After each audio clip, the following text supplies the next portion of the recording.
स्वागत है आप सबका हमारे चैनल पैरामेडिको इनसाइट पर। आज हम देखने वाले हैं केस स्टडी, केस प्रेजेंटेशन और nursing care plan on puerperal sepsis के ऊपर। ठीक है, काफ़ी लोगों को अपने गायनेक जीएनएम या फिर बीएससी के दौरान ये रिक्वायरमेंट अपनी मिलती है। ठीक है, तो कई स्टूडेंट्स लिख नहीं पाते हैं, तो उनके लिए आज हम लेके आए हैं बहुत सरल, बहुत ईजी वे में और बिना किसी एरर वाला परपुरल सेप्सिस का रिक्वायरमेंट। ठीक है, तो इसमें हम देखेंगे पेशेंट हिस्ट्री, उसके बाद फिजिकल एग्जामिनेशन। फिजिकल एग्जामिनेशन में भी ये पोस्टनेटल का है, तो उसमें हम देखेंगे बबली एच है जो आप सीख गए हो। ठीक है, अपने थियरी में वो भी देखेंगे।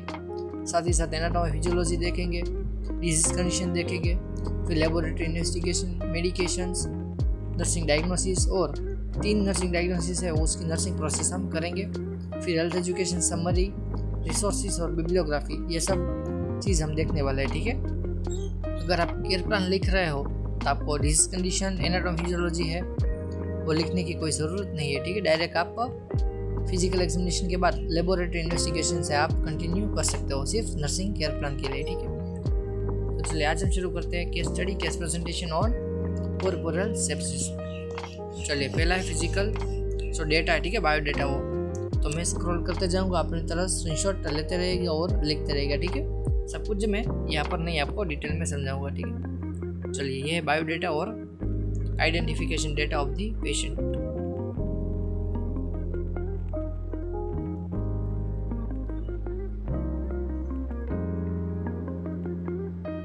कंप्लेंट है acute pain, fever and since 2 days in anxiety. ठीक है, ये सब। फिर हिस्ट्री ऑफ इलनेस, ठीक है, पास मेडिकल है, पास सर्जिकल है, फिर है प्रेजेंट सर्जिकल है, प्रेजेंट मेडिकल हिस्ट्री। ठीक है, ये सब यहाँ पर है। फिर यहाँ पर है फैमिली ट्री है। ठीक है, फैमिली ट्री के बाद आता है फैमिली डिटेल। ठीक है, जो हम एक बॉक्स बनाते हैं कि उसके अंदर हम लिखते हैं सब name of the family member, उसका रिलेशन क्या है पेशेंट के साथ, एज, सेक्स है, एजुकेशन, ऑक्यूपेशन, हेल्थ स्टेटस, वो सब आपको अपनी तरह बनाना है। ठीक है, फिर है सोशियो इकोनॉमिक हिस्ट्री है यहाँ पर।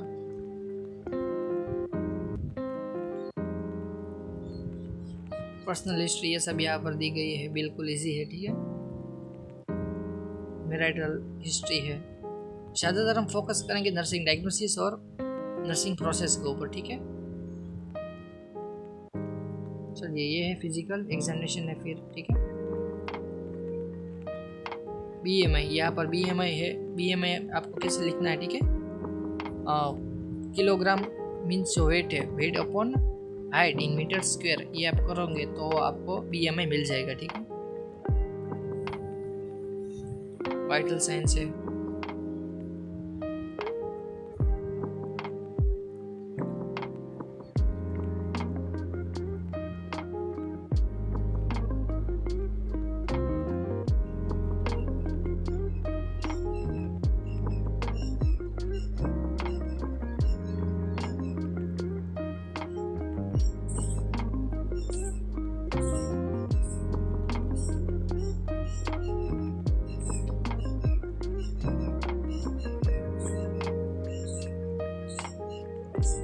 पोस्टनेटल में ये सभी केयर प्लान, सभी केस स्टडी, सभी केस प्रेजेंटेशन में ये आपको लिखना बहुत मैंडेटरी है। ठीक है, बबली एज है, बी मीन्स ब्रेस्ट। ठीक है, तो स्क्रीनशॉट लेते रहेगा अपनी तरह से।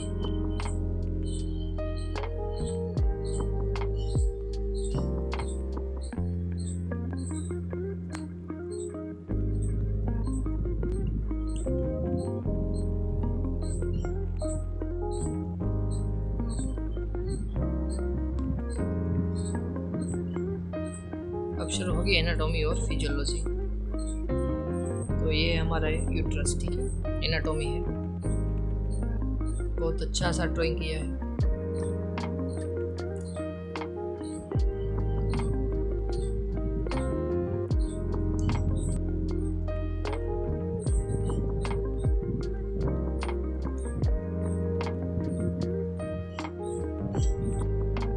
अब physiology means functions of uterus.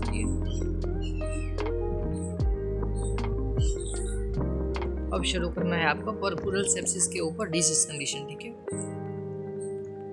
Disease बहुत इजी वे में दी गई है, ठीक है। जब डिजीज कंडीशन लिखे तब आपको एक पेज में इंट्रोडक्शन लिखना है और उसके बाद के पेज में आपको लिखना है डेफिनेशन, ठीक है। एक साथ नहीं शुरू करना है। यहाँ है हमने एक साथ शुरू कर दिया, लेकिन ऐसा नहीं करना है, ठीक है।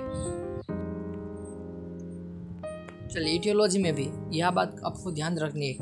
जब आप केस स्टडी केस प्रेजेंटेशन लिखते हो, ठीक है, किसी भी सब्जेक्ट है, तो उसमें आपको इटियोलॉजी है, sign and symptoms means clinical features है, और डायग्नोस्टिक स्टडी, ये तीन जो चीज़ें हैं वो आपको एक बॉक्स बनाकर लिखनी है, ठीक है। इस थियोरिटिकल फॉर्मेट में आपको नहीं लिखना, ये आपको ध्यान रखना, ठीक है। ऐसे आपको नहीं लिखना है, हमने यहाँ नीचे लिखा हुआ है, ठीक है, ऐसे लिखना, ठीक है। देख सकते हो आप इस प्रकार, ठीक है।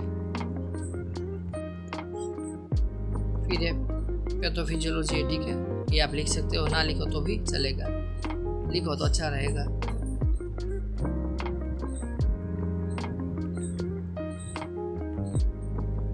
इटियोलॉजी हमने आगे देखी थी, ठीक है। तो इटियोलॉजी है आगे ओ, और ये रिस्क फैक्टर, ये दोनों को आपको एक साथ कॉमन हेडिंग डालना है और एक बड़ा सा बॉक्स बनाकर मैंने आपको बताया, ठीक है, उस प्रकार बॉक्स बनाना है। उसमें लिखना है पेशेंट पिक्चर और बुक पिक्चर, ठीक है। पहला जो बॉक्स होगा उसमें लिखेंगे आप पेशेंट पिक्चर, बुक पिक्चर, और उसके सामने का बॉक्स में लिखेंगे आप पेशेंट पिक्चर। जो भी पेशेंट में प्रेजेंट है उसके सामने आपको टिक मार्क करना है या तो फिर आपको लिखना है, ठीक है।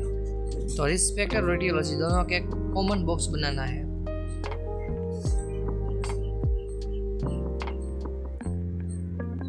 साइन एंड सिम्टम्स है, उसका भी आपको बॉक्स बनाना है, ठीक है, बुक्स पिक्चर और पेशेंट पिक्चर करके। अगर आप इस प्रकार लिखोगे तो ये आपको एक्सेप्ट नहीं होगा।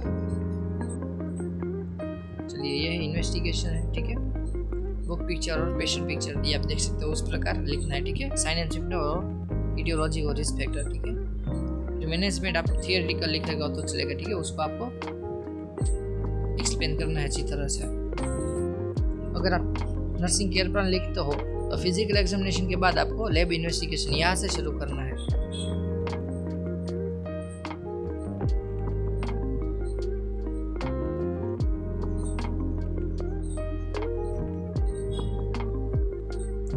इसके साथ साथ यहाँ पर आपको जो मैंडेटरी है टेस्ट, उसका नाम मैं आपको दे रहा हूँ, ठीक है, वो सब यहाँ पर मेंशन करना है। ब्लड टेस्ट में आप हीमोग्लोबिन के साथ आप आरबीसी देखोगे, साथ ही साथ प्लेटलेट और डब्ल्यूबीसी भी यहाँ पर लिखोगे आप। फिर आपको सीआरपी, सी रिएक्टिव प्रोटीन भी मेंशन करना है, क्योंकि इन्फेक्शन और यानी इन्फ्लामेशन कंडीशन है वो सीआरपी इंक्रीज हो जाएगी, ठीक है, इसलिए आपको सीआरपी साथ ही साथ ESR ये दोनों लिखना है। रेसिपीटी एसजीओटी भी आप लिख सकते हो, ठीक है, यानी लीवर में अगर कुछ कंडीशन है तो, बाकी ये सब नॉर्मल है। अब यहाँ पर है मेडिकेशन, ठीक है, इंजेक्शन जेंटामाइसिन है, ठीक है, और dose, route, frequency, action, side effect, nursing responsibility दी गई हुई है, ठीक है, इस प्रकार आपको लिखना है। अब शुरू होगा हमारा केयर प्लान। तो चलिए अब देखते हैं नर्सिंग डायग्नोसिस, ठीक है। तो सब डायग्नोसिस है वो एक्चुअल कंडीशन के बेस पर है, ठीक है। तो पहला है एक्यूट पेन हो रहा है पेशेंट को, क्यों, तो उसका कॉज है तो body response to infection agent, ठीक है। और यह भी लिख सकते हो कि acute pain related to inflammatory condition as evidence by यहाँ पर आपको लिखना है पेन स्केल स्कोर, यानी लिख सकते हो आप दूसरा पेशेंट वर्बलाइजेशन, ठीक है, ये दो एविडेंस लिख सकते हो, ठीक है।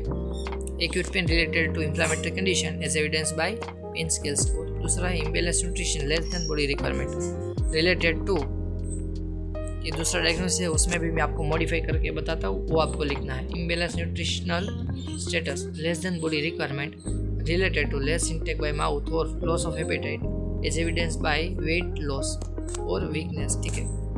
तीसरा है risk of infection related to invasive procedure as evidence by hypothermia, ठीक है, बिल्कुल सही है।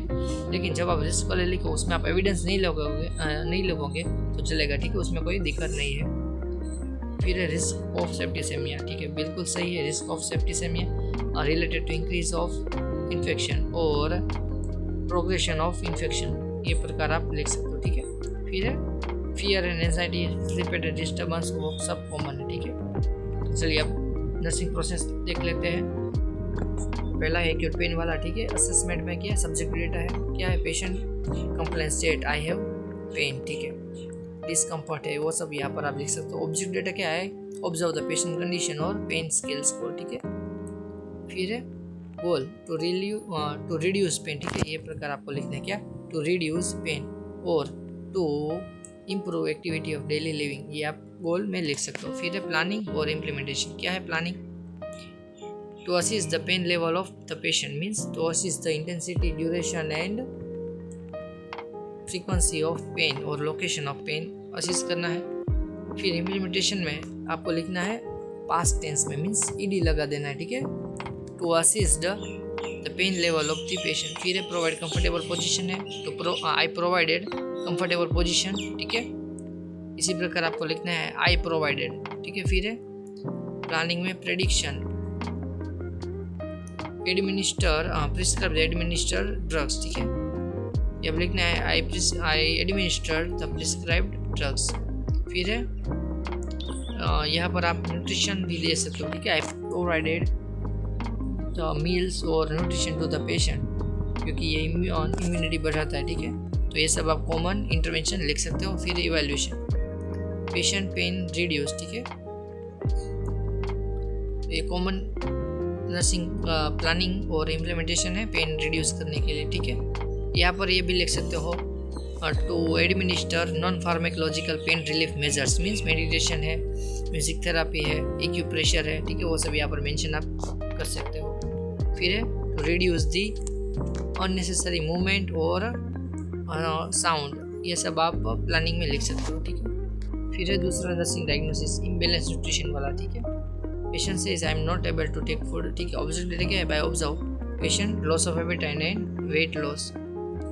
फिर है गोल टू मेंटेन और to improve nutritional status. Planning और इम्प्लीमेंटेशन अपनी तरह आप देखते रहेगा, क्या है तो असिस्ट द मील पैटर्न और डाइटरी पैटर्न ऑफ पेशेंट वो असिस्ट करना है।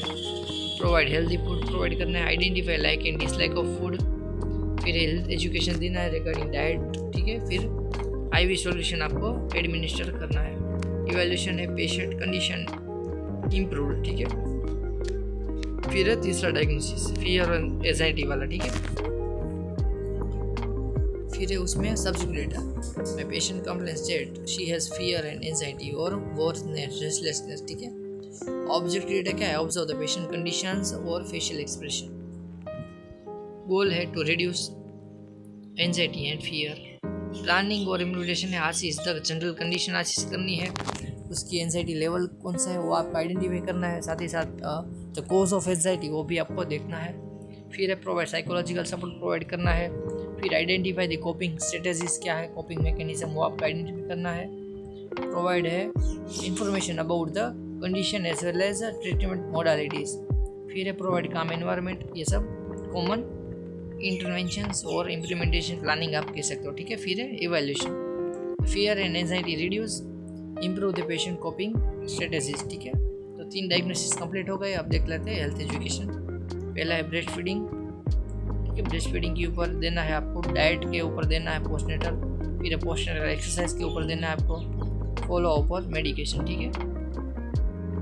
फिर ये समरी है, ठीक है। फिर लिखना है रिसोर्सेज,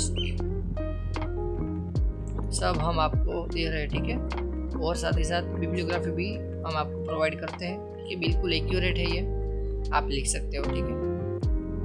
तो चलिए यहाँ पर हमारा जो नर्सिंग प्रोसेस है, ठीक है, परपुरल सेप्सिस वाला वो ख़त्म हो जाता है। अगर आपको किसी की रिक्वायरमेंट चाहिए तो उसकी कमेंट आप कर सकते हो। We will definitely try to give our requirement to you, ठीक है।